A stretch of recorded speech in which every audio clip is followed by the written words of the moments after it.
सबको जय मसीह की। प्रभु आप सभी को आशीष दें, परमेश्वर की महिमा हो, आमीन। तो मेरे प्रियो, आज वचन कुछ खास है और जब मेरी वीडियो को आप देखते हैं तो कृपया करके पूरा देखें, अधूरा ना छोड़ें। वीडियो अच्छी लगे तो लाइक ज़रूर करें, सब्सक्राइब करें और एक दूसरे को शेयर करना ना भूलें, परंतु शेयर ज़रूर करें कि लोगों तक परमेश्वर का वचन पहुंचे और लोग सच्चाई को जान पाएं। बहुत से लोगों ने दशमांश के ऊपर, व्यवस्था के ऊपर, दान के ऊपर बहुत सारी बातें उठाई हैं, जो मैंने इसके पहले 2 वीडियो छोड़ी थी और तीसरी वीडियो छोड़ी थी। उसमें जो सत्य की बात को मैंने बताया था, परंतु जो लोग सही रीति से बाइबल का अध्ययन नहीं करते हैं, अवश्य है कि वो भटके हैं और उन्हें जानना बहुत ज़रूरी है।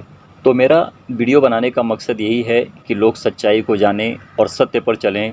और जो कलीसिया में और जहाँ जहाँ बड़ी बड़ी कलीसिया होती है, जहाँ पर लोग दशमांश के विषय में पैसे की मांग करते हैं, मलाकी 3:10 की पुस्तक को उठाकर पढ़ते हैं और कहते हैं कि देखो यहाँ पर परमेश्वर ने कहा है कि यदि आप दशमांश नहीं दोगे तो आपके ऊपर श्राप पड़ेगा, यदि आप दशमांश दोगे तो आपके घर में बरकत होगी, आपके जीवन में परमेश्वर की आशीष होगी। तो मेरा कहने का मतलब यही है प्रियो कि मैं परमेश्वर के खिलाफ़ कोई वचन नहीं बना रहा हूँ, परंतु इसलिए बना रहा हूँ कि जो लोग देखेंगे वीडियो को उनको समझ में आएगा और सत्य को जान पाएंगे। तो मैं सिंपल सी बात कहता हूँ कि मैं दशमांश और दान के खिलाफ़ नहीं हूँ। यदि कलीसिया में आप सभी लोग जाते हैं, आपका विश्वास है, जैसे कि आप लोग कलीसिया की मदद करना चाहते हैं तो आप कर सकते हैं। क्या सच में दशमांश दान व्यवस्था प्रभु यीशु मसीह ने पूरी कर दी है या फिर लागू है, या फिर हमें दशमांश दान व्यवस्था अभी तक पूरी नहीं हुई है, क्या हमको करना है? तो इसके विषय में आज मैं वीडियो बना रहा हूं और आप सभी लोगों तक सत्य की बात को, परमेश्वर के वचन को पहुंचाऊंगा। और आज आप सभी लोग जान जाएंगे, यदि मेरी वीडियो को पूरा देखेंगे तो आपको सच्चाई पता चल जाए। यदि हम प्रभु यीशु मसीह की आज्ञाओं का पालन करते हैं तो अवश्य है कि हमारे लिए ना तो व्यवस्था है, ना दशमांश है, ना दान है, परंतु हमारे लिए परमेश्वर का वचन, प्रभु यीशु मसीह की आज्ञा का पालन करना है कि जब हम सही रीति से पालन करेंगे तो परमेश्वर के राज्य में हम अवश्य है कि प्रवेश कर लेंगे। और हमारे लिए सत्यता की बात यही है कि प्रभु यीशु मसीह हमारे साथ रहता है। और इसके पहले जब मैंने दशमांश और दान के ऊपर और व्यवस्था के ऊपर वीडियो बनाई थी तो बहुत से लोगों ने मेरा निरादर किया। मैंने सही रीति से परमेश्वर के वचन को नहीं बताया है, इस तरह से उनका मानना है। परंतु यदि आप सभी लोग मेरी वीडियो को पूरा देखेंगे तो आपकी आंखें खुल जाएंगी कि प्रभु यीशु मसीह ने सच में सारी व्यवस्था को पूरा कर दिया है। अब जो प्रभु ने हमारे लिए आज्ञा दी है उसको हमको मानकर आगे बढ़ना है और परमेश्वर के राज्य में लोगों को लाना है। और जो लोग भटके हैं, अन्य जाति से जो लोग होते हैं, उन तक परमेश्वर के वचन को पहुंचाना है कि वो भी, उनका भी मन बदले, कि वो भी परमेश्वर की सच्चाई यानी कि प्रभु यीशु मसीह के मार्ग पर चलें और अपने जीवन को परमेश्वर में बदल दें। हर कोई बाइबल को पढ़ता है परंतु सही रीति से पढ़ने की ताकत नहीं रखता है, या तो फिर पास्टरों ने सिखाते नहीं हैं, या तो फिर वो सीखना नहीं चाहते हैं। कहीं ना कहीं मनुष्य की गलतियां होती हैं जो मनुष्य परमेश्वर के वचन से अधूरा है। तो चलिए हम आगे बढ़ते हैं, परमेश्वर के वचन से देखते हैं कि वचन हमें कैसे और किस तरह से सिद्ध करता है। सबसे पहले हम पुराने नियम की पुस्तक को देखेंगे, पढ़ेंगे, फिर हम नए नियम में जाएंगे और देखेंगे कि प्रभु यीशु मसीह ने सारी व्यवस्था का, दशमांश और दान का कैसे अंत कर दिया है। जब हम पुराने नियम की पुस्तक से यशायाह 53 7 से 9 तक देखते हैं, वहाँ पर प्रभु यीशु मसीह को किस तरह से मारा गया, सताया गया और उनको क्रूस पर चढ़ाया गया। उन्होंने बहुत कुछ सह लिया। वह पापी भी ना होकर पापी बन बैठे, क्योंकि वह दुष्टों के लिए, पापियों के लिए मर गया और अपने मुंह से कभी छल कपट की बात नहीं करी, परंतु सिद्धता के साथ उसने जो यशायाह भविष्यद्वक्ता के पास परमेश्वर का वचन पहुंचा था, प्रभु यीशु मसीह ने उसको परमेश्वर की इच्छा के अनुसार उसको पूरा कर दिया।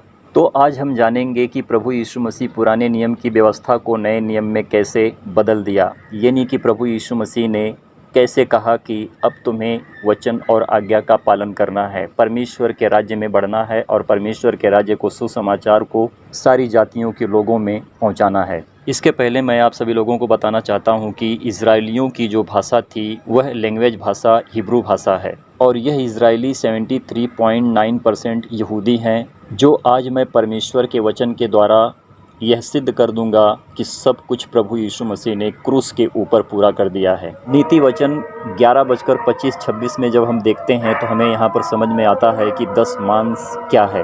उदार प्राणी दीनता में जो जीने वाला होता है, हिष्ट पुष्ट होता है, और जो दूसरों की खेती सींचता है उसकी भी खेती सींची जाएगी। जो अपना अनाज रख छोड़ता है लोग उसको श्राप देते हैं, परंतु जो उसे बेच देता है लोग उसको आशीर्वाद देते हैं। मेरे प्रियो, यह बातें एक गरीब के ऊपर दर्शाई गई है। यदि एक गरीब है, उसे हम खाने के लिए समय पर ना दें तो अवश्य है कि हमारे धन में जो हम रख छोड़ते हैं उनमें लोगों का श्राप पड़ता है। परंतु यदि हम अपने ही धन से उसको दें और उसकी मदद करें तो अवश्य है कि जब हम उसे बेचेंगे और उसमें से कुछ हम उसकी मदद करेंगे तो अवश्य है कि लोगों का हम पर आशीर्वाद होता है। परंतु यह जो व्यवस्था है इजरायलियों के लिए लागू होती है, मसीहों के लिए अब कोई व्यवस्था नहीं है। तो यदि हम कलीसिया में होते हैं, हम जब जाते हैं तो वहाँ पर हम एक दूसरे की मदद करने के योग्य बने। यदि अपने पास ज़्यादा है तो हम उसको खाने के लिए दे सकते हैं या फिर अपने खत्ते में से उसको भी खिला सकते हैं। परंतु मेरा कहने का मतलब ये है कि जिस तरह से कलीसिया में हम देखते हैं पास्टर लोगों के पास मांग करते हैं कि आप इतना दो या फिर उतना दो, हम तुम्हारे लिए प्रार्थना करेंगे, तुम्हारे घर में तुम्हारे परिवार में आशीष बरकत होगी, परमेश्वर आपको आशीष देगा, तो यह अवश्य है कि गलत है, क्योंकि मांगा नहीं जाता है। परमेश्वर उनसे तब प्रसन्न होता है कि जब वह अपनी इच्छा के अनुसार भंडार में खाने पीने के लिए वस्तुओं के लिए कुछ ला छोड़ते हैं। यदि उनकी इच्छा गवाही देती है तो वह चर्चिस में देते हैं, या फिर उनकी इच्छा गवाही नहीं देती या फिर उनके पास नहीं है तो वह नहीं देते हैं, परंतु परमेश्वर के वचन को सुनकर आनंद मनाकर घर चले जाते हैं। जब आप गिनती की पुस्तक 21:18 से 24 तक पढ़ोगे तो वहाँ पर आपकी आंखें खुल जाती हैं। इजरायलियों की एक खासियत थी कि वह 10 मांस लेते नहीं थे, परंतु वह देते थे।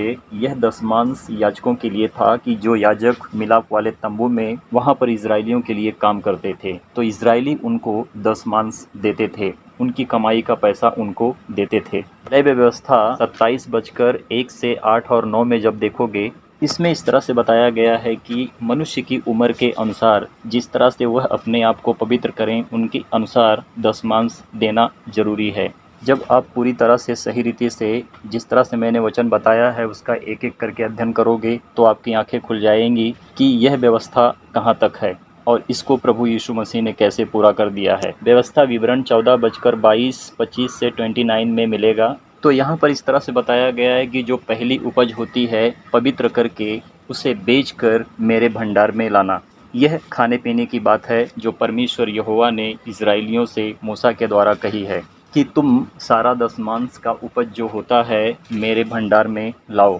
यह उन लेवियों के लिए, परदेसी अनाथ विधवाओं के लिए है कि जो 10 मांस उनको गरीबों को दिया जाए कि उनका पेट भरे और परमेश्वर अपने वचन के द्वारा उनसे प्रसन्न हो और परमेश्वर तुम्हें और सबको आशीषित करे जो परमेश्वर के लिए सिद्धता के साथ काम करते हैं। परंतु क्या यह व्यवस्था मनुष्य ने पूरी की है? नहीं की है। मेरे प्रियो, मनुष्य के द्वारा भी ये व्यवस्था पूरी नहीं हुई है।